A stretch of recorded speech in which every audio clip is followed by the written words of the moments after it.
Hi there, everybody. It is Kevin Schultes from Church versus State. What I need to get you to do first and foremost is type in your name, your church's name, into one of our databases, either our database or the official database online. It's the exact same database.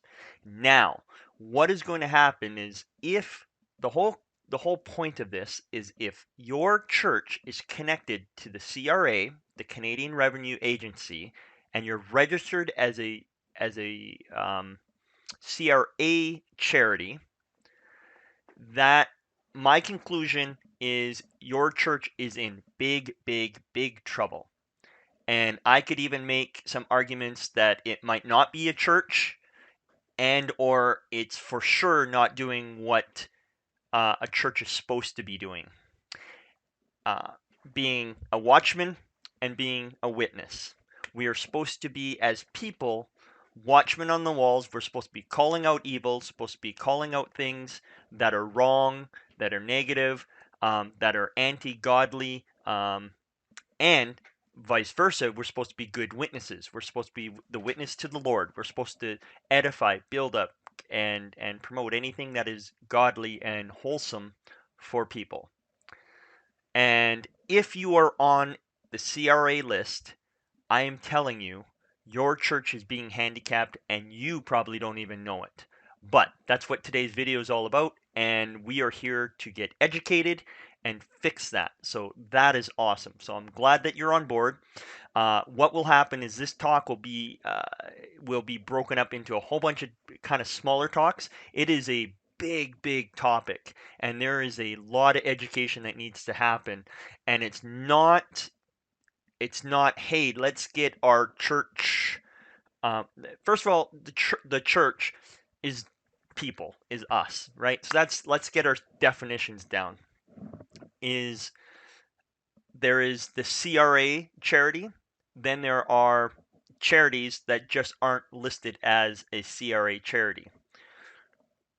Many people mess that up and think that you need to be a CRA charity to be an official charity. Not true. Even on Canadian's website, it talks about that. So, anyways, that being said, let's start looking at a few things here. Okay, I'm going to stop this and go from there. I'm going to type in Church Edmonton. We are going to, and before you want to get into this list, you can actually Google, you can type in Canada Charities, and there's a few ads, and usually right at the top, Canada Charities, right?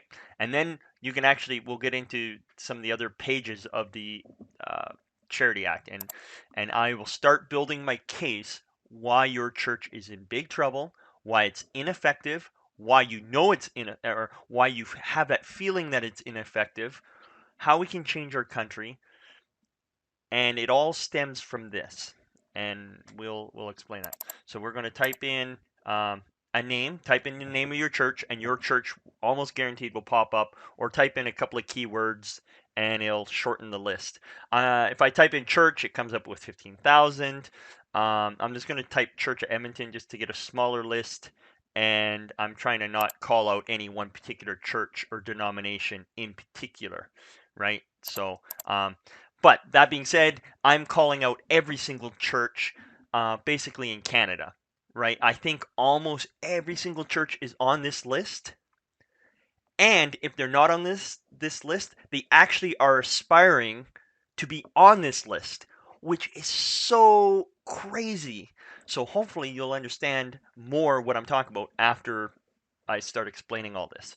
So basically, the charity list is as follows. Actually, here, see, you can go back to charity and giving, right? You can go, this is probably the best page, right? Charities and giving, right? What is it, applying for it, things like that. People are interested. So basically, you're like, hey, what about charities? Right? So let's learn about charities, right? What role does it play? What role does the federal government play in regulating charities, right? What's the difference between a registered charity and a nonprofit, right? Which is great. And what are the obligations of a registered charity, right? So you want to actually start looking into that. right? And in general, this is, and we'll get into each role and stuff like that. So in general, I just wanted to explain this. Um, in general, there are two. You can be a CRA charity, or you can be a charity and just not be registered with the government. If you are registered with the government, you are promising to follow the government's rules, the king's rules, right? Now, and then you get some of the benefits, and I use that term lightly. You get some of the, you get some of the, I don't want to call them benefits, some of the features of being part of the king's army.